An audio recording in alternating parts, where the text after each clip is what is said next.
All right, I'm just going to demonstrate how I torque the flywheel nut and measure the flywheel run out. Um, if you've got an engine stand, that's great. I'm using my press. I've got the case sitting on a block of wood, and then there's a block of wood on top, and I can just snug it down that way so it doesn't go anywhere. We're going to torque that flywheel nut in stages up to 175 foot-pounds. And then at each stage, we're going to measure the run out of the flywheel and make any adjustments if we need to. The flywheel run out spec is 4 thousandths of an inch. So I've got my torque wrench here. I'm going to start by torquing it to 25 foot-pounds. Need to lock the flywheel. Got this plate and then just a screw to put into one of the flywheel holes that will keep it from turning. And don't tighten it down, just get it started in there. And you can torque the nut.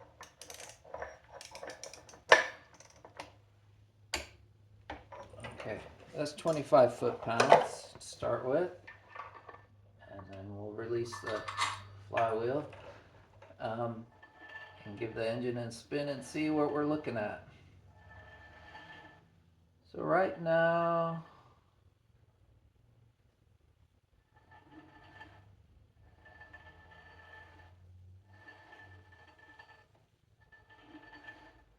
we're sitting at about 7 or 8 thousandths. A little bit out of spec, but that's pretty normal. And as we go along, we'll torque it next to like 40 or 50 foot-pounds and check again. And then if you find the low spot on the flywheel, you can use the bolt to hold that spot while you torque it. Let me just show you here. So let's see.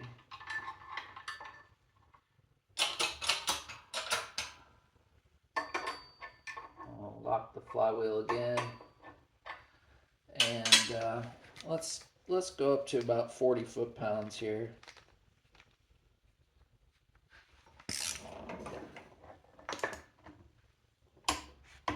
Okay, that's 40 pounds.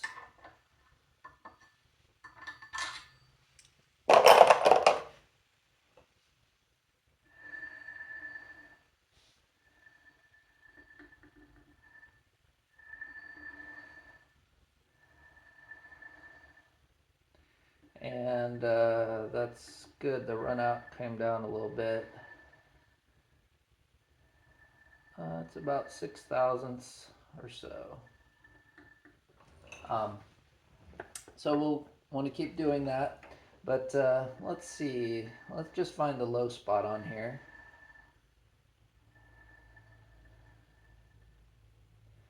Okay, that's the low spot. And what you can do is you can take a Sharpie or marker and mark that low spot. And then in the next torquing sequence, what we can do is we mark that spot. So I'm going to use this hole that's next to it. Put the bolt in there to lock the flywheel.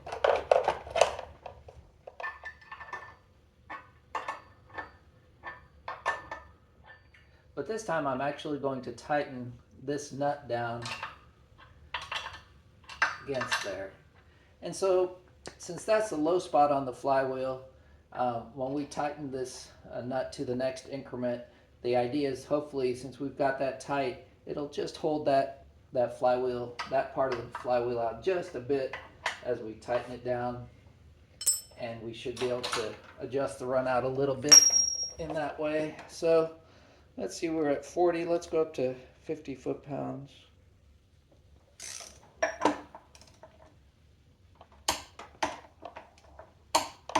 Okay.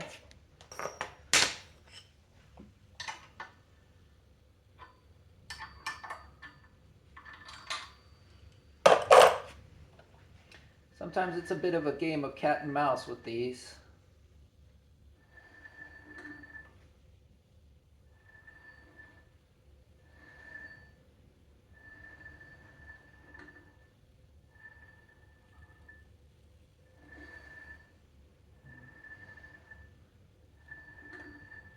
It's come down to under 5 thousandths now.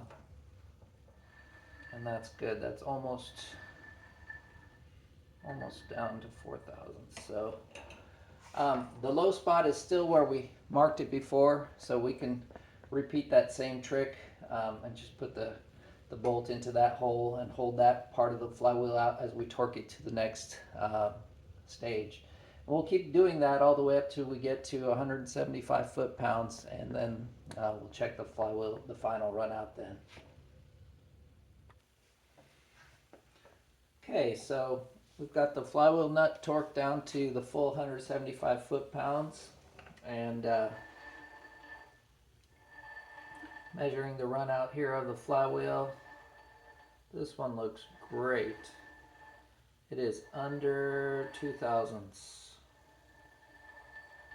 more like 1.5 thousandths. So that's the process to torque down the flywheel nut, and you can kind of coax the flywheel to get the run out where you need it to go. The last thing left to do is just to bend one flat of the lock washer against the flywheel nut to make sure it can't come loose. And after that, we'll install the clutch.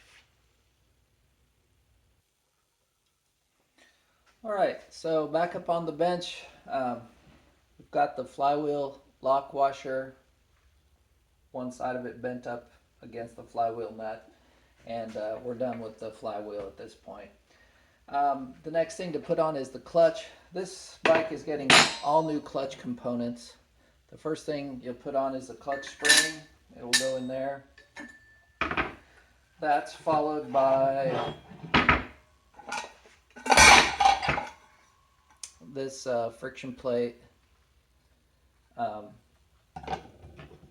teeth of the spring press against the back of this. Then the friction disc goes on, and finally the other pressure plate on top of it like that. So, so we're going to do that.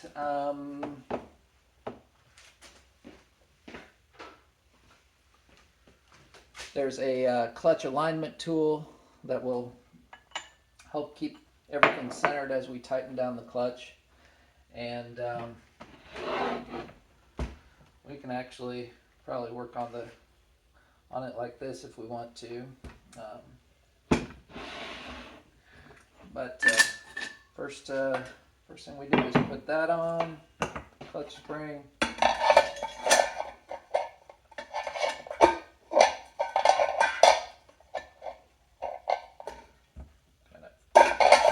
Probably put all this on together as a unit.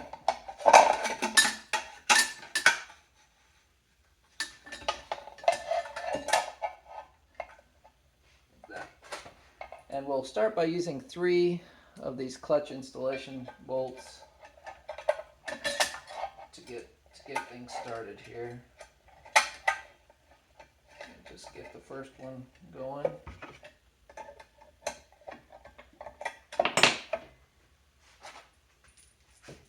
All these are 3 bolts with nuts and washers. We're gonna go every other spot here.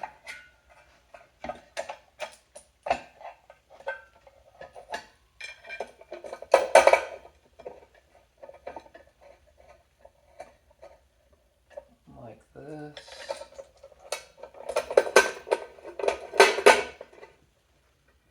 And like that.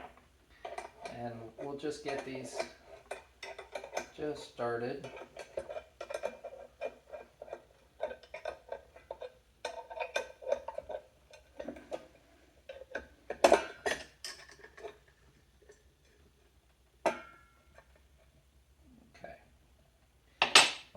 And then you can take the clutch centering tool, insert that into the middle of the clutch, to hold the friction disc right where we want it into the middle.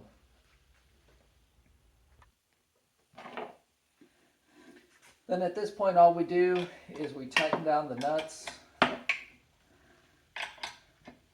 Just work our way around, tightening each one down. And what that will do is compress the clutch spring and draw the clutch components together. And just work your way around, tightening each one a couple of turns at a time to evenly draw it in.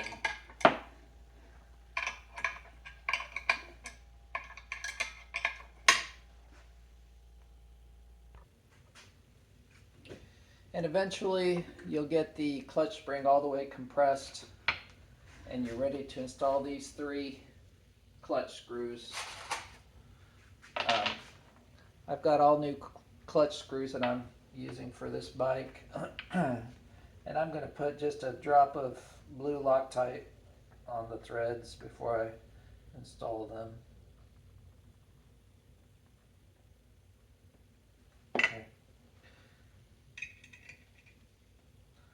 Get these 3 started.